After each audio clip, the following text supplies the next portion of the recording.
네, 목사님만 갖고 있는 그 하나님의 그 은사가 있습니다. 오늘은 그 호세아서를 통해서 우리 행복의 교회가 회복되어지기를 갈망하는 마음으로 한 주간 동안 이 말씀을 준비했어요. 호세아서는 1장부터 3장은 그 호세아 선지자의 개인적인 그 아픔에 대해서 이제 기록이 됩니다. 아내 고멜의 참 그 음행으로 인해서 무척이나 고생을 많이 하는데 하나님께서 그 여자를 데려다 다시 살아라 이렇게 함으로써의 그 고통. 그럼 이제 4장부터 오늘 이거 10장까지는 이스라엘, 북이스라엘의 죄악에 대해서 이제 설명을 합니다. 그리고 11장부터 14장까지는 하나님 아버지의 마음에 대해서 설명을 하죠. 오늘은 그 중앙에 있는 그 10장에서의 그 사건들, 어떻게 북이스라엘이 몰락했는가, 사라져버린 북이스라엘이 어떻게 해서 그 이유가 뭘까에 대해서 같이 알아보려고 합니다.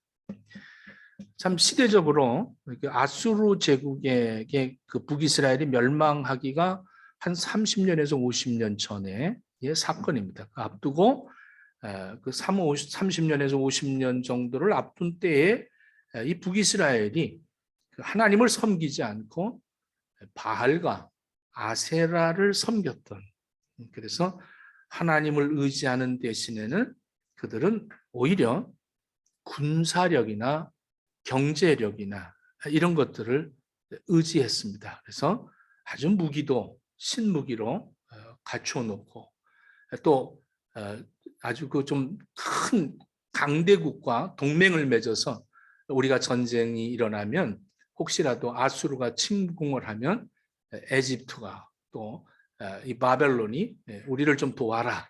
그래서 아주 굉장히 친숙한 그런 그 강대국들과 친맹을 맺은 동맹을 맺은 그러한 가운데 있습니다. 아주 무기도 참 거대한 무기들을 준비해 놨습니다. 경제가 굉장히 급성장하고 있었습니다. 사람들은 재산이 풍부했기 때문에 가난을 모르고 불편함을 싫어했습니다.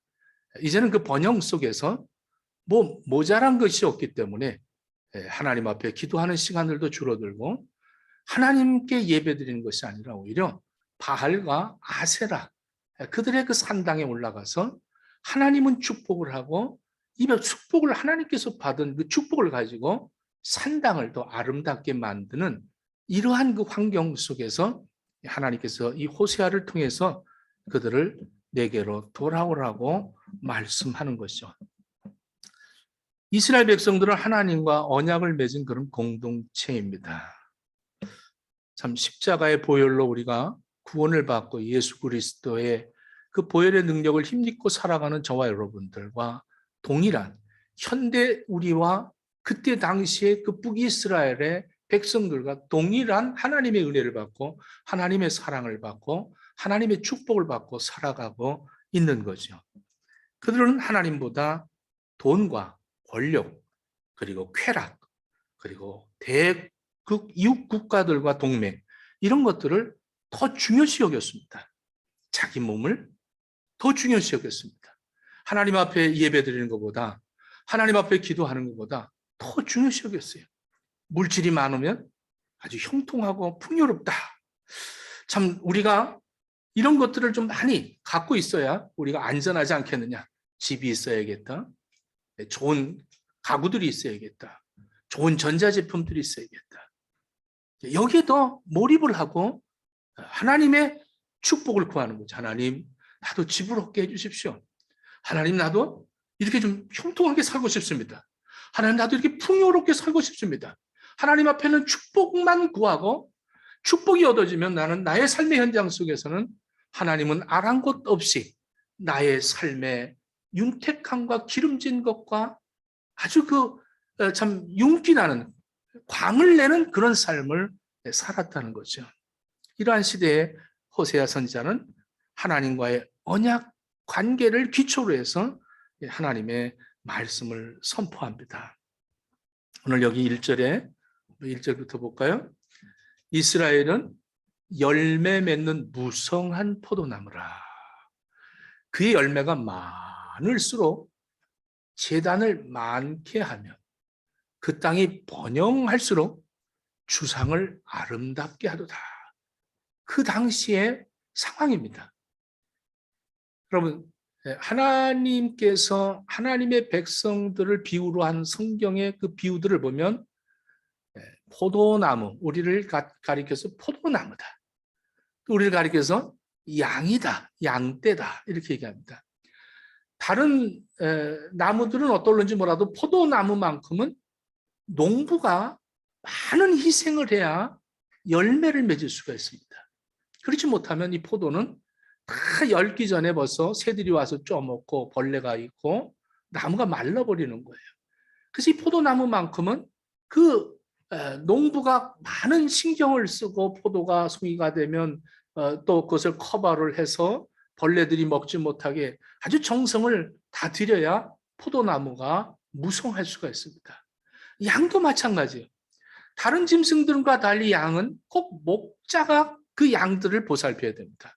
보살핌이 없는 양들은 반드시 늑대나 이리 이런 그 맹수의 밥이 되고 맙니다.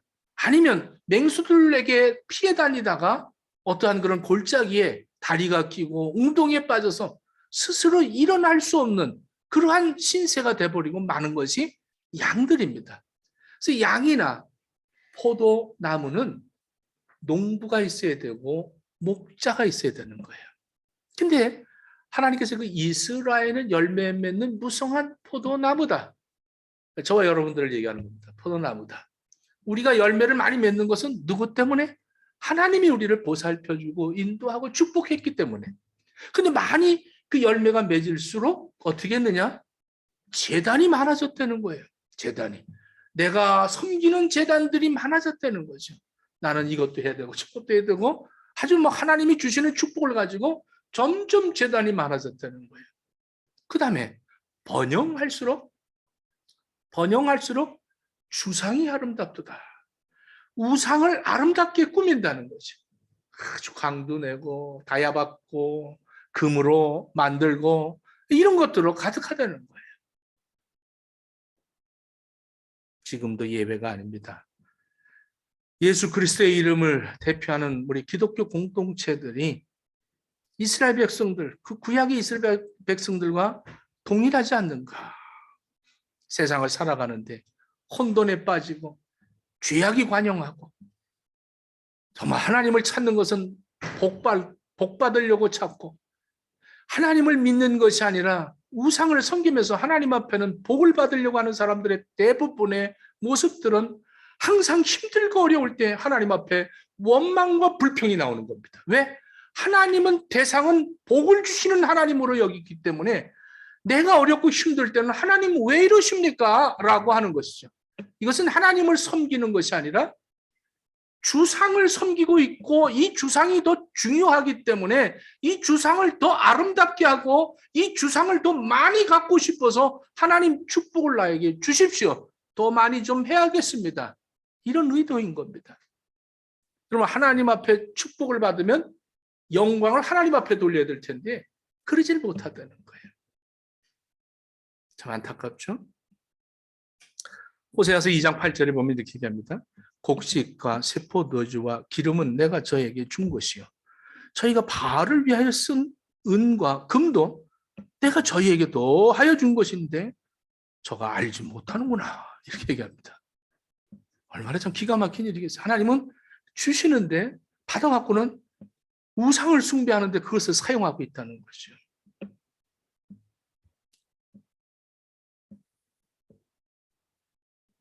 포도나무, 양. 우리는 하나님이 없이는 살 수 없는 존재임에도 불구하고 내가 좀 잘되고 내가 좀 형통하고 일자리가 좋아지고 일자리가 풍성해지고 이러면 하나님 앞에 감사보다는 내가 잘나서 그러고 내가 옳아서 그러고 내가 참 운이 좋다 그러고 내가 실력이 있어서 그러고 이러면서 그것을 합리화시키면서 어려움만 되면 하나님 앞에 또 원망을 합니다. 잘 될 때는 하나님 찾지도 않습니다. 소산이 많고 좋은 직장이 있고 사회적으로 풍성하니까 사람들은 안일해지면서 더욱 하나님을 멀리하고 오히려 우상을, 신을, 바알을 따르며 더 많은 돈과 더 많은 권력과 더 많은 쾌락을 추구하고 살아가는 거예요. 삶이 안일해질수록 하나님을 멀리하고 있다는 것은 그들의 신앙과 삶의 목적이 하나님이 아니었다는 것을 입증해 보이고 있는 것입니다. 우리나라가 1700년도에 우리나라가 계속 풍년이 왔습니다. 이 쌀 농사가 얼마나 잘 됐는지 몰라요. 그때 쌀 한 가마가 80kg였어요. 80kg. 80kg가 얼마였는지 압니까? 7,000원이었어요. 7,000원. 그러니까 7불도 안 됐다는 거예요. 쌀이 뭐 매해 풍년이 되니까 그 당시에 이 막걸리가 쌀로 만들 수가 없었습니다. 근데 모든 농민들에게 논을 엎어야 될 것이냐, 이건 뭐 팔아도 안 되고 하니까 그 풍년을 갖다가 막걸리를 만들어라. 이래서 그때부터 쌀 막걸리가 생기기 시작을 했죠. 그 후로 지금까지 우리나라는 풍년이 더 이상은 없었어요. 하나님이 주시는 축복을 체험하고도 하나님께 영광을 돌리지 못하면 그때부터는 그 자기가 좋아했던 그것을 하나님께서는 없애버리시겠다는 거예요. 오늘 2절 말씀 봅시다. 그들이 두 마음을 품었으니 이제 벌을 받을 것이다. 두 마음을 품었대요. 두 마음을 품었다. 두 마음을. 하나님을 믿되 하나님이 목적이 아니라는 거죠. 자신의 삶이 목적이라는 거예요. 이 거짓 신앙을 가졌다는 거죠. 하나님이 제일 싫어하는 것이 뭐냐면 하나님과 세상을 동시적으로 섬기는 것을 하나님이 제일 싫어합니다. 마태복음 6장 24절에 이렇게 말합니다. 한 사람이 두 주인을 섬기지 못할 것이니 혹 이를 미워하고 저를 사랑하거니와 혹 이를 중히 여기고 저를 경히 여깁니다. 너희가 하나님과 재물을 겸하여 섬길 수 없느니라. 이 무슨 말인 줄 압니까? 여러분들, 하나님과 재물을 겸하여 섬길 수 없다는 것은 뭐냐면 재물을 섬기든지 하나님을 섬기든지 둘 중에 하나라는 거예요. 여러분, 이 두 마음이라는 것은 무슨 얘기냐면 두 마음을 품었으니라는 것은 내가 그 두 가지를 다 품었다고 할지라도 하나님은 정의를 내리시기를 너희가 둘을 겸할 수가 없다는 겁니다. 그냥 하나라는 게 하나. 야고보서 4장 4절에 보니까 가늠한 여인들아 세상과 벗던 것이 하나님과 원수됨을 알지 못하느냐. 그런즉 누구든지 세상과 벗이 되고자 하는 자는 스스로 하나님과 원수가 되는 것이라 이랬습니다. 그러니까 세상을 따라간다면 이미 하나님을 버렸다는 겁니다. 여러분, 재물이 목적이라면 이미 하나님을 버렸다는 겁니다. 하나님이 목적이 되어져야 돼요. 할렐루야. 여러분들, 하나님 앞에 기도할 때 자녀들을 잘 되게 해달라고 기도하지 않습니까? 하나님, 우리 자식이 잘 되기를 원합니다. 하나님, 저도 여러분들 위해서 매일 새벽마다 기도하죠. 하나님, 뭐 제가 예를 들어서 하나님, 우리 미선이가 오늘 생일입니다. 건강을 주시고 축복을 주시고 물질이 풍성하게 해서 집도 사게 해주시고 차도 사게 해주시고 자식들이 잘 되게 해주시고 항상 기쁘게 하고 평안하게 해주시옵소서. 이 모든 걸 가지고 하나님께 영광을 돌리게 하옵소서라고 하지 잘 먹고 잘 살게 해주십시오. 그렇게 기도 안 합니다. 여러분, 자식들이 잘 되기를 바라면서 너 교회 안 나와도 돼. 하나님 안 믿어도 돼. 그러니까 이 세상에서 잘만 살아라. 이렇게는 안 할 거예요. 여러분, 하나님의 영광을 위해서 살지 않으면 나를 위해서 사는 거예요. 오늘 목적이 뭐냐? 세상을 섬기는 것은 육신의 정욕과 안목의 정욕과 이생의 자랑을 추구하는 것이라는 겁니다. 세상을 섬기면 단시간에 뭐 내가 잘 되고 싶고 단시간에 내가 뭔가 좀 기쁨을 얻고 싶고 그 내 감정이 더 막 유발하게 되죠. 그래서 외식하게 됩니다. 교회 와서는 굉장히 경건한 것 같고, 그러면 이것이 이제 이 두 가지를 동시에 할 수 있다라는 이런 착각 속에서 살고 있는 사람들의 모습들이죠. 외식이다.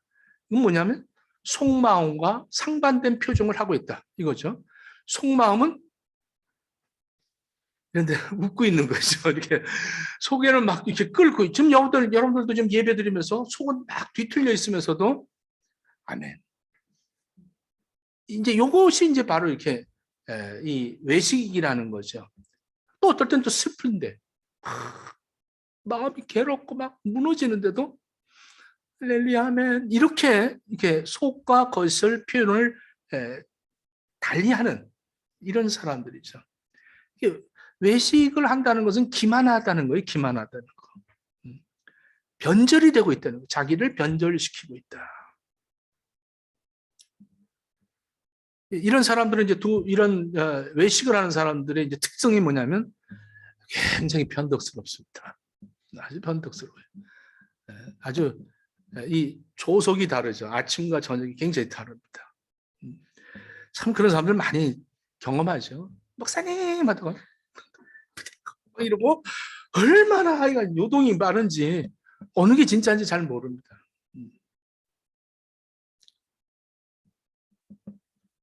이런 얘기하면 나구나 이런 것이 아니라 쟤구나 이렇게 생각들 하죠. 근데 비정상적인 행동을 합니다. 비정상적인 행동을 해요. 재물과 부귀와 안정과 번영을 여호와 하나님께로 받으면서 감사, 찬송, 존귀, 영광 이런 것이 누구한테? 우상에게 돌리는 우상한테. 남편이 우상이 되고 자기가 우상이 되고 그리고 진실한 마음이 없습니다. 진실한 말을 안 해요. 특징이 뭐냐면 이렇게 외식하는 사람들은 거짓말을 잘합니다. 거짓말. 그래서 오늘 4절 한번 볼까요? 4절에 보니까 그들이 헛된 말을 내며 거짓 맹세로 언약을 세우니 그 재판이 바디랑에 돋는 독초 같으리로다. 주님 앞에 회개할 것 약속하고는 잊어버립니다. 금요일 날부터 이제 꼭 나올게요. 새벽에 꼭. 내 평생에 새벽기도 한번 해보고 싶습니다. 평생을 못하는 사람들이 이제 평생에 새벽기도 하고 싶다면서. 이게 이제 이 이스라엘 백성들이 하나님에게 축복을 바래서 축복을 줬더니 이렇게 세상 것을 뭐 할 걸 다 하면서 하나님을 잊어버렸다는 거예요. 그래서 하나님이 이런 두 마음을 이렇게 표현합니다. 두 마음은 가질 수가 없다. 한 마음이다, 한 마음. 그러니까 너희가 세상을 좋아하면 세상을 좋아하는 거고 나를 좋아하면 나를 좋아하는 거다. 근데 이거 겸하여 섬길 수가 없다는 거예요. 섬긴다는 건 있을 수가 없다는 거죠. 그리고 이것을 비유로 얘기하는데 호세아서 7장 8절에 보니까 뒤집지 않는 전병이다 이렇게 얘기합니다. 그러니까 이 빈대떡을 뒤집어야 될 텐데 뒤집질 않아서 뒤집지 않은 전병이다. 한쪽만 계속 탄다는 거예요. 한 면이 계속 타버렸다는 거죠. 한 면이 계속 타서 아무도 쓸 수 없는 그런 전병이다. 빵이 한쪽만 있고 한쪽은 설익어서 먹을 수가 없는 빵이다. 이렇게 얘기하는 겁니다. 뒤집질 않았다는 거죠. 뒤집질 않은 전병이다. 하나님 앞에 축복을 받고는 그것을 잊어버리는 거예요. 그리고 세상에 다가 있다는 거죠.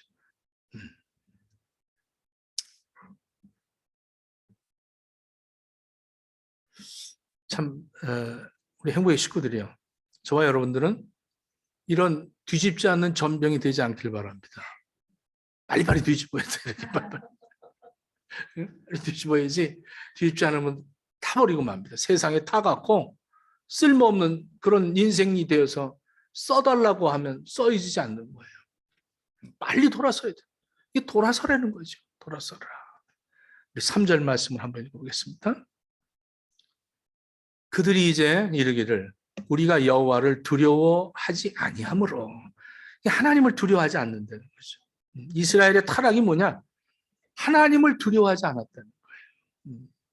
사도행전에 초대교회가 이제 막 부흥이 되죠. 3,000명, 5,000명이 되고 막 이럴 때 어떤 사건이 벌어집니까?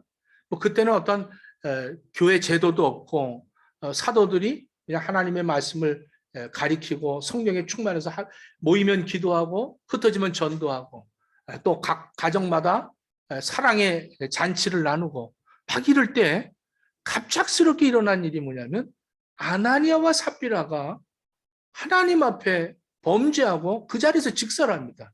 자기의 재산을 팔아서 하나님 앞에 바치겠습니다라고 소원을 하고 돌아가서 그것을 팔아다가 돌아오는 길에 이거를 다 바치면 우리는 뭘 먹고 살겠느냐? 그러니 반은 뚝 띄워놓자. 이렇게 합의를 하고 돌아왔습니다. 여러분들 이보다 더한 사람도 지금 살고 있어요. 이거보다 더한 사람들도 살고 있습니다. 그래도 이 사람들은 반이라도 했지. 반이라도. 그런데 하나님께서 그 즉사를 시켰어요. 이것은 뭐냐면 하나님을 경외하라는 경고입니다.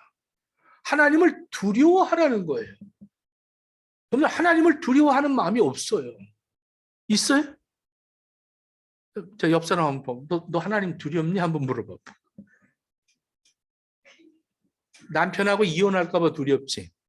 직장에서 떨어질까 봐 두렵지. 돈 못 벌까 봐 두렵지. 바이러스 때문에 병들까 봐 두렵지. 맨날 체크하지. 두려움 속에서 살고 있지. 하나님보다 더 두렵잖아. 내 몸이 병들까 봐 더 두렵고. 여러분 하나님을 두려워해야 되는데 하나님은 아랑곳하지 않고 내가 더 두려운 존재가 돼버리고 말았어요. 지금 이스라엘 백성들의 이 죄악으로 타락한 이유가 바로 이겁니다. 그들이 이제는 말하기를 여호와 두렵지 않다는 거예요. 하나님 뭐 두렵냐? 우리가 이런데도 괜찮은데 뭐 주상이 막 빛이 나는데 이제는 베델에 송아지를 놓자는 거예요. 베델에. 그래서 그 베델에 이 야곱이 하나님하고 소원했던 그 장소에다가 그 소원한 장소에다가 금송아리를 만들었어요. 그리고 그 금송아지에게 절을 합니다. 그리고 우리를 형통케 해주십시오. 풍요롭게 해주십시오. 이제 왕이 필요 없다는 거예요. 우리를 다스릴 왕이 뭐 할 게 뭐가 있냐. 왕들 뭐 별거 아니다. 이런 얘기죠. 참 9절 이제 9절로 내려갑시다. 9절로.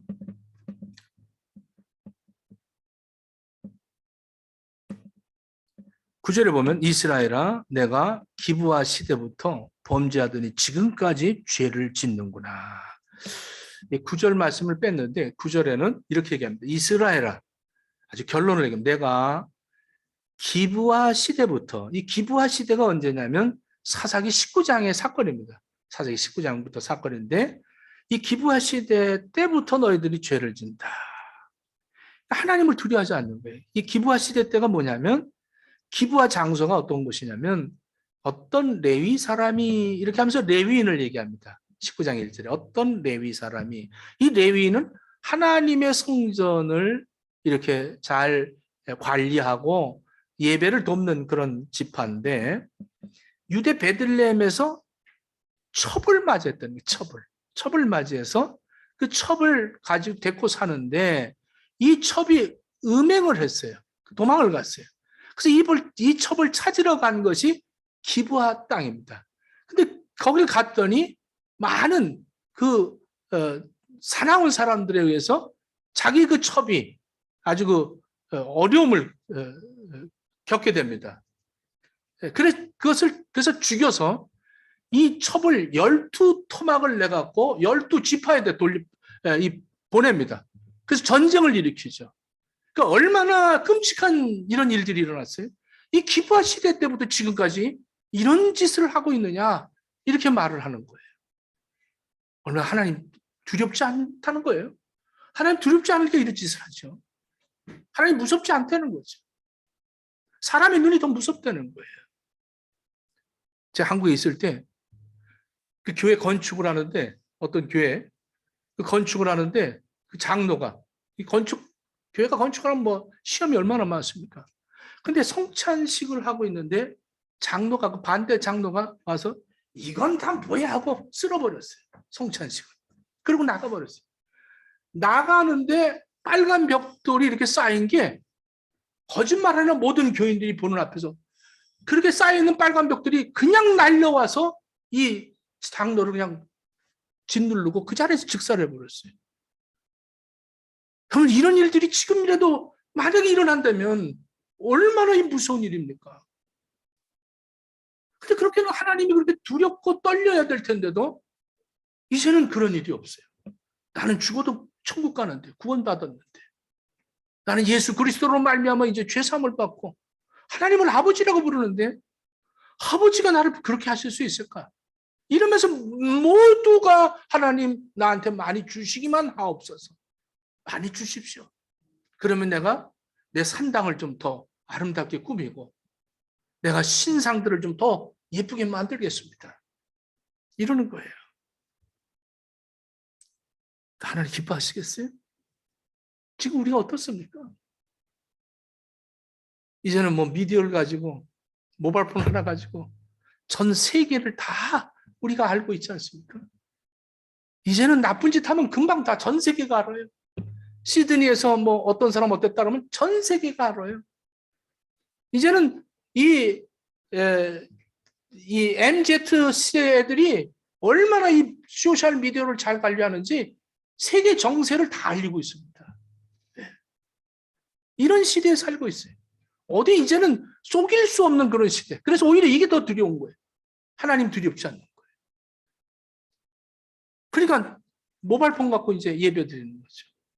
오늘 또 모바일폰 예배 드리는 사람들 죄송합니다만, 여러분들 어쩔 수 없어. 내 몸이 아프고 뭐 힘들고 뭐 이래서 하는 사람들이 어쩔 수 없지만 나올 수 있는데도 귀찮아서, 멀어서, 힘들어서 이래서 내가 편리하게 사용하고 있다면 여러분들 한번 생각해 봐야 돼요.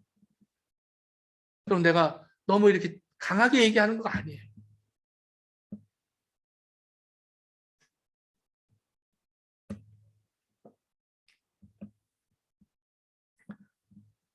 하나님보다 더 두려운 게 있습니까?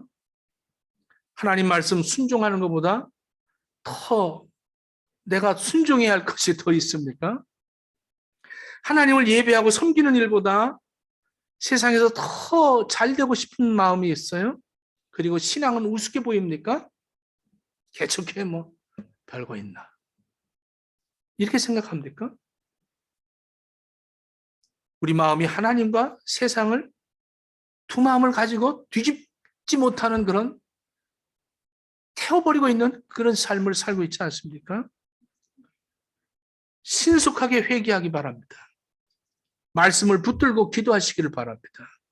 십자가 앞에 나와서 눈물을 흘리셔야 됩니다. 내 마음을 주님 앞에 온전하게 드리지 못했다면 철저하게 회개해야 돼요. 이제 마지막 때예요. 신사도 운동 지나갔죠. 이젠 세상은요, 동성애가 노골적입니다.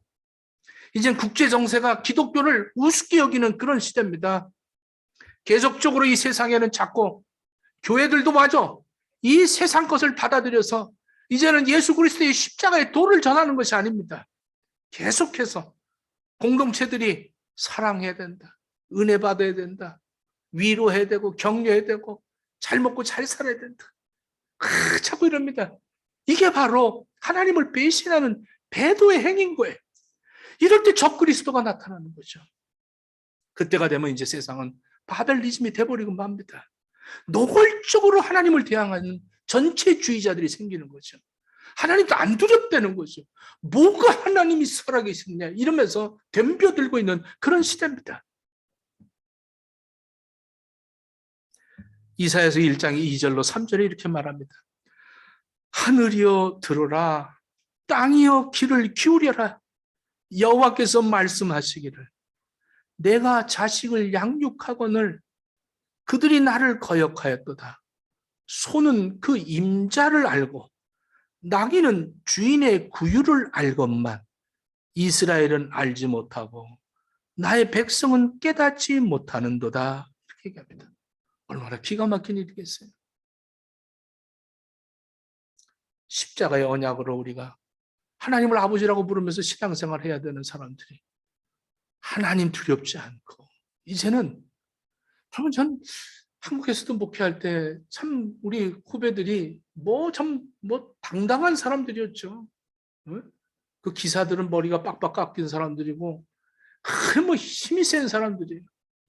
그런데 꼭 예배당 들어올 때는요, 술, 담배 다 하죠.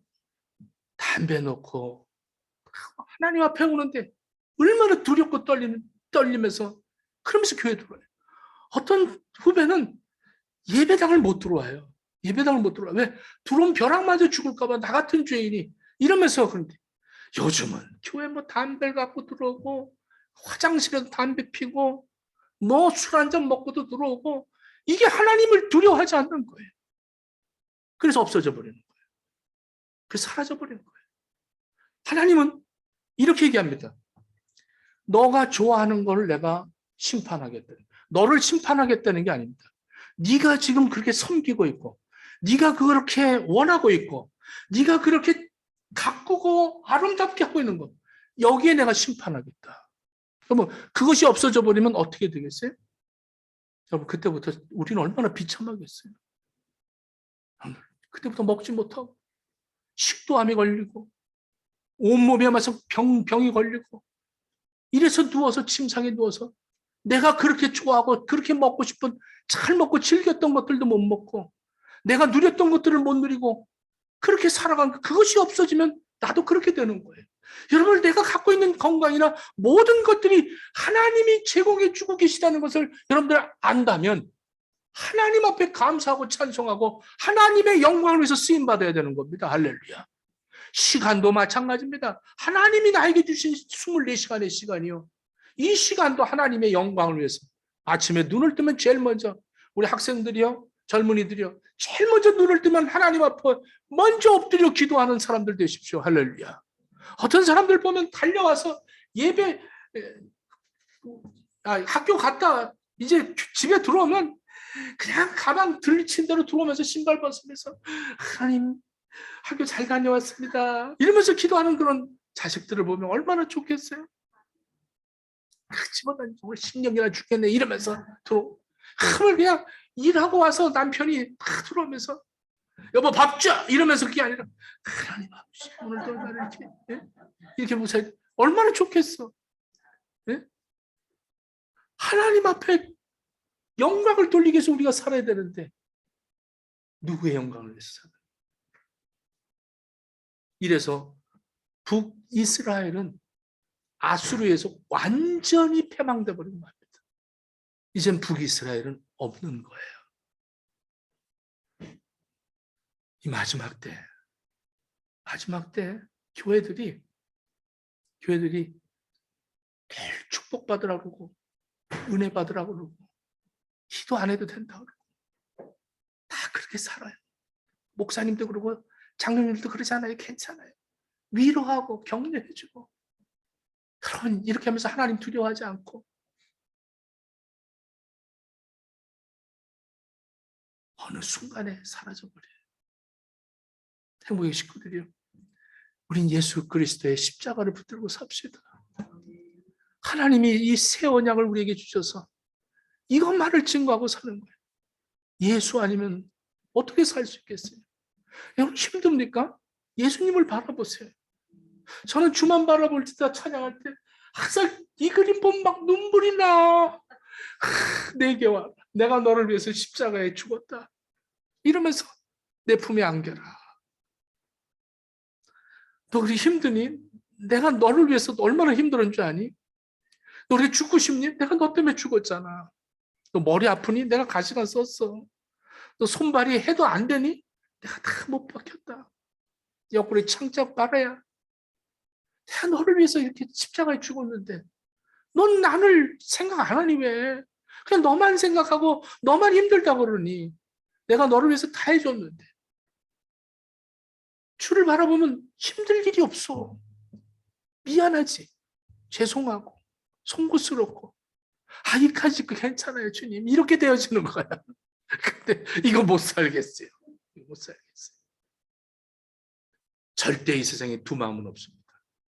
세상이냐 하나님이냐, 재물이냐 하나님이냐, 회개냐 쾌락이냐, 둘 갈 수가 없어요. 여러분들 바람난 사람 보십시오. 이런 얘기해서 미안하지만 바람 났으면 이미 그 남자든 여자든 이미 떠난 거예요. 그 사람에게, 자기가 사랑하는 사람에게 마음이 가버린 거예요. 둘을 겸해 섬길 수가 없는 거예요. 기도하겠습니다.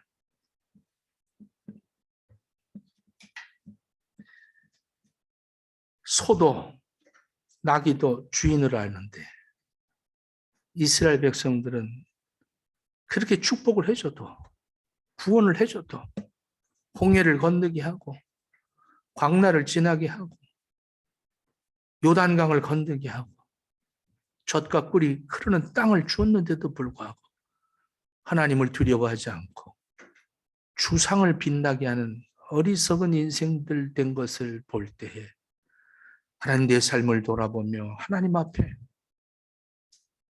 영광 돌리지 못하고 늘 하나님 앞에 원망하고 불평했던 모든 죄를 회개하게 하시고 올바른 그리스도인들 되어서 이 마지막 때, 이제 혼합주의로 가득한 이 시대에 오직 예수 그리스도만을 향하여 살아가는 우리 행복의 식구들 다 되어지도록 허락해 주시옵소서.